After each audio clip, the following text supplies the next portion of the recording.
नमस्कार। Electronic devices and circuits के आज के लेक्चर में हम यूनिट नंबर 2 के पॉइंट नंबर 2 में से common collector configuration of transistor का अध्ययन करेंगे। The configuration in which the collector is common between emitter and base is known as CC configuration. वह कॉन्फ़िगरेशन जिसके अंदर की कलेक्टर इमीटर और बेस के बीच में कॉमन टर्मिनल हो उसको कॉमन कलेक्टर कॉन्फ़िगरेशन कहते हैं। In CC configuration the input circuit is connected between base and collector and the output is taken from the collector and emitter. Common collector configuration या grounded collector configuration के अंदर input circuit base और collector के बीच में जोड़ा जाता है, जबकि आउटपुट कलेक्टर और इमीटर के यहाँ से लिया जाता है। This configuration is also known as emitter follower configuration because the emitter voltage follows the base voltage. ये कॉन्फ़िगरेशन इमीटर फॉलोअर कॉन्फ़िगरेशन भी कहलाती है क्योंकि इसमें इमीटर वोल्टेज बेस वोल्टेज को फॉलो करता है, इसका अनुगमन करता है।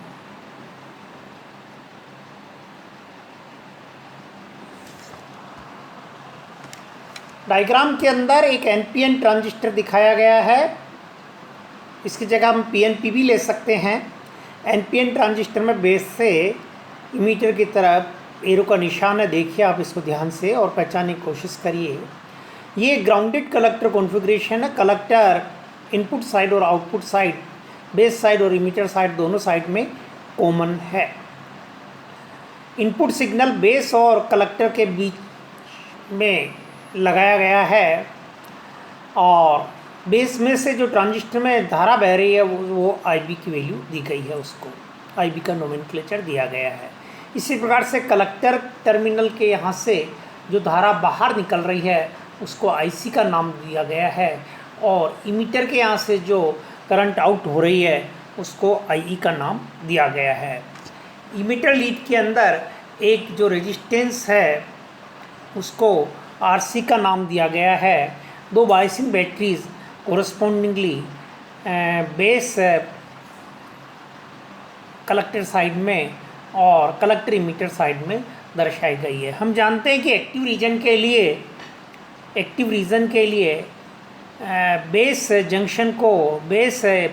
इमीटर जंक्शन को फॉरवर्ड करते हैं, इसलिए यहाँ पे पॉजिटिव साइड बेस साइड में लगाया गया है लेफ्ट हैंड साइड में, जबकि राइट हैंड साइड की जो बैटरी बतलाई गई है उसके अंदर क्योंकि एनपीएन ट्रांजिस्टर है और कॉमन बेस कलेक्टर जंक्शन को हमको रिवर्स बायस करना रहता है, इसलिए कलेक्टर साइड के अंदर बैटरी का पॉजिटिव टर्मिनल लगाया गया है। इनपुट सिग्नल हम अप्लाई करते हैं बेस और कलेक्टर के बीच में, जबकि आउटपुट सिग्नल हमको लेना रहता है कलेक्टर और इमीटर के बीच में। तो मैं आपसे आशा करता हूं कि आप लोगों को ये सर्किट डायग्राम अच्छी तरह से जहन में समझ में आ गया होगा। इसके पश्चात हम इनपुट कैरेक्टरिस्टिक्स पर चर्चा करेंगे। The input characteristics of common collector configuration is drawn between collector base voltage VCB and the base current IB at constant emitter current voltage VCE।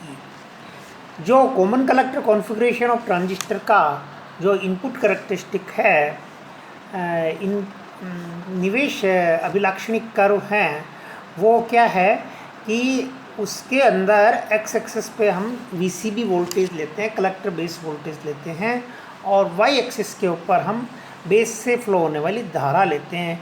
VCB voltage का मान 0, 1, 2, 3, 4 टिपिकल केस में दर्शाया गया है, जबकि IB का मान 20 micro ampere, 40 micro ampere, 60 micro ampere, 80 micro ampere इस प्रकार की वैल्यूज दर्शाई गई है। अब VC को हमको पैरामीटर लेना रहता है क्योंकि ट्रांजिस्टर एक करंट ऑपरेटेड डिवाइस है, तो इनपुट करंट और आउटपुट वोल्टेज को हमको इंडिपेंडेंट पैरामीटर देना रहता है। इनमें से हम यहाँ इस केस में, क्योंकि इनपुट साइड्स पूरी आ चुकी है, इसलिए आउटपुट साइड को अगर अपन कंसीडर करेंगे तो इंडिपेंडेंट पैरामीटर यहाँ पर VC होगा, यानी कि कांस्टेंट इमीटर वोल्टेज, यानी कि यहाँ इस पर्टिकुलर केस में 2 वोल्ट और 4 वोल्ट के ऊपर फिगर के अंदर 2 ग्राफ रेखाएँ खींची गई है।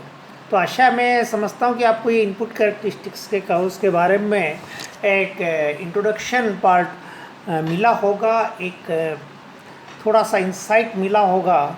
Higher the collector emitter voltage, higher will be the collector base voltage to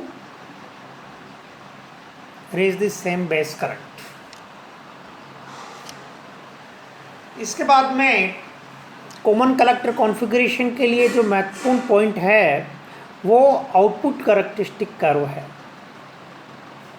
The output characteristics of the common emitter circuit is drawn between the emitter collector voltage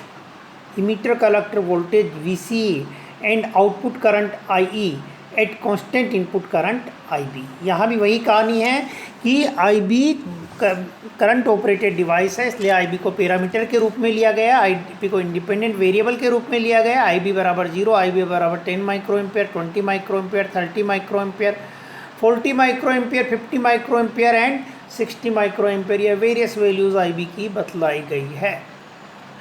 x axis के ऊपर VC voltage volt में लिया गया है, जबकि Y axis पे emitter current IE को milli ampere में लिया गया है। मिली एम्पियर में इमीटर करंट की वैल्यू 1 2 3 4 5 6 7 और एक्स एक्सिस के ऊपर VC की वैल्यूज़ 1 2 3 4 5 6 7 दर्शाई गई है। डायग्राम के अंदर, जिसका हम बाद में अच्छी तरह से अध्ययन करेंगे, 3 रीजन्स बतलाए गए हैं: cut off region, active region and saturation reason.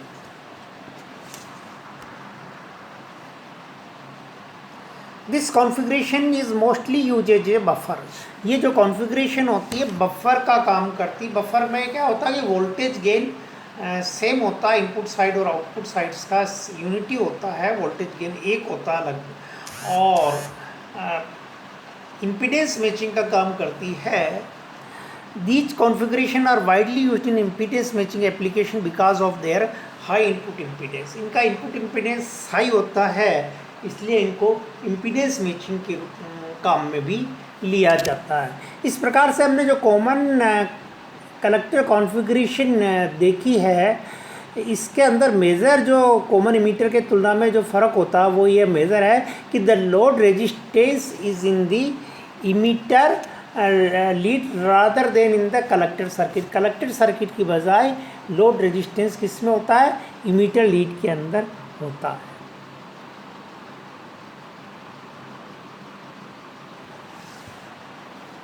The operation for the common collector is much the same as for the common emitter configuration. When the base current is ICO, the emitter current will be 0.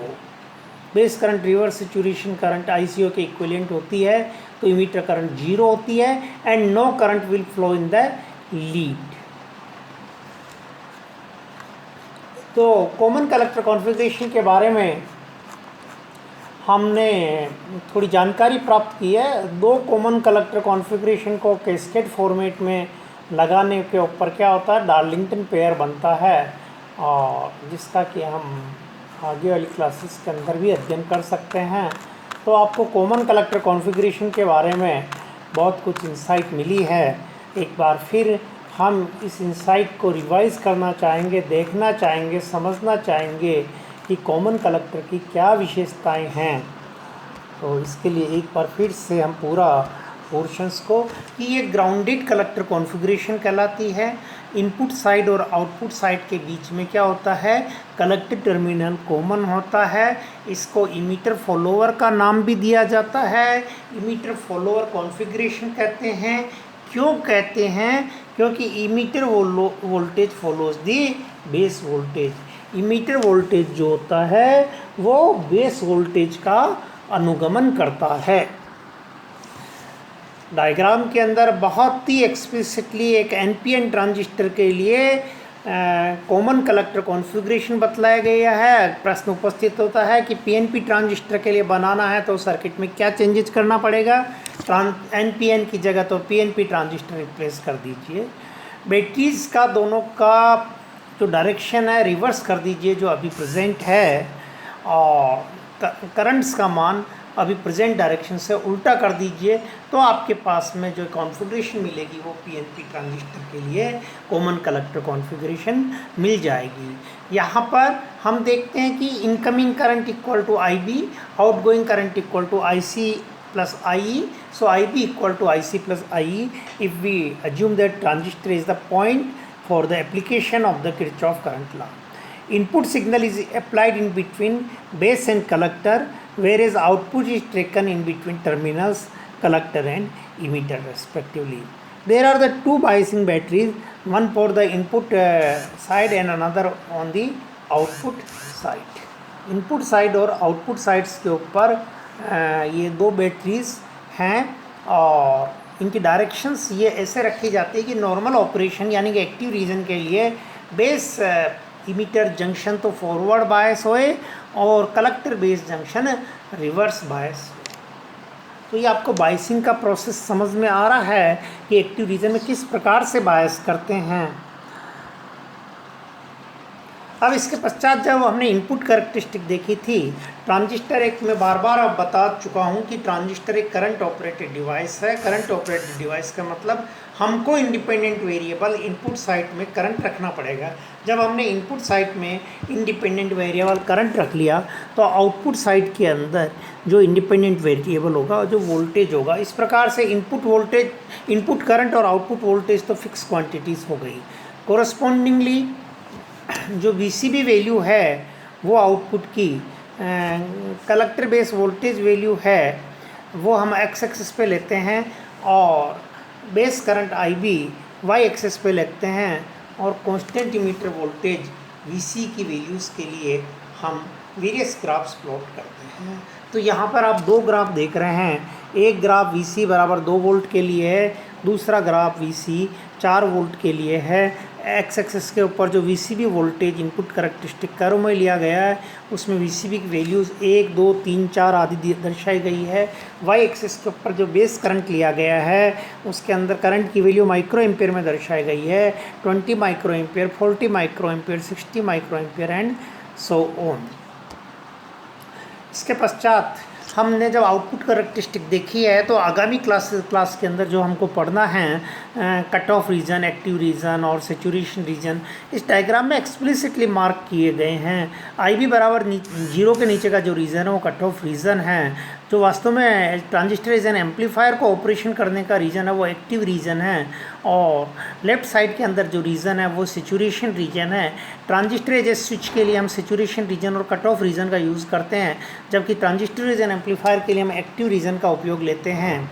X axis पर output characteristic में VC voltage लिया गया है, Y axis के ऊपर IE मिली ampere में लिया गया है, और पैरामीटर IB यानी कि जो इंडिपेंडेंट वेरिएबल है वो IB लिया गया है, और जिसकी वेरियस वैल्यूज़ के लिए ग्राफ्स प्लॉट किए गए हैं।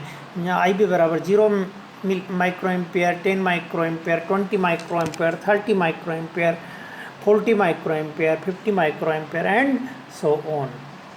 अब कॉमन इमीटर कॉन्फ़िगरेशन ट्रांजिस्टर का कहाँ मुख्य रूप से उपयोग होता है? इसका हम रेडियो कम्युनिकेशन आदि में बहुत उपयोग करते हैं। इसका उपयोग एज अ बफर होता है भारत के बीच में और चाइना के बीच में। जैसे नेपाल एक बफर स्टेट है, वैसे ही ट्रांजिस्टर की जो वेरियस स्टेजेस होती है उसके बीच में बफर के रूप में कॉमन कलेक्टर स्टेज दी जाती है। इसके अलावा यह इम्पीडेंस मैचिंग के लिए बहुत ज़्यादा काम में ली जाती है, क्योंकि इसका जो इनपुट इम्पीडेंस है वो हाई इनपुट इम्पीडेंस होता है। इस प्रकार से मैं आशा करूंगा कि आपको ये आज का जो लेक्चर है कॉमन कलेक्टर कॉन्फ़िगरेशन के वाला वो अच्छी तरह से समझ में आया होगा। ये इन 3 तरह की कॉन्फ़िगरेशन की आखिरी कड़ी थी। पहली कॉन्फ़िगरेशन जो हमने पढ़ी थी वो कॉमन बेस कॉन्फ़िगरेशन थी, दूसरी जो कॉन्फ़िगरेशन हमने पढ़ी थी वो कॉमन इमीटर कॉन्फ़िगरेशन थी, और तीसरी जो कॉन्फ़िगरेशन हमने पढ़ी है वो कॉमन कलेक्टर कॉन्फ़िगरेशन है। सभी के अपने फ़ायदे और नुकसान हैं। इनमें से कॉमन कलेक्टर कॉन्फ़िगरेशन ज़्यादा काम में आती है।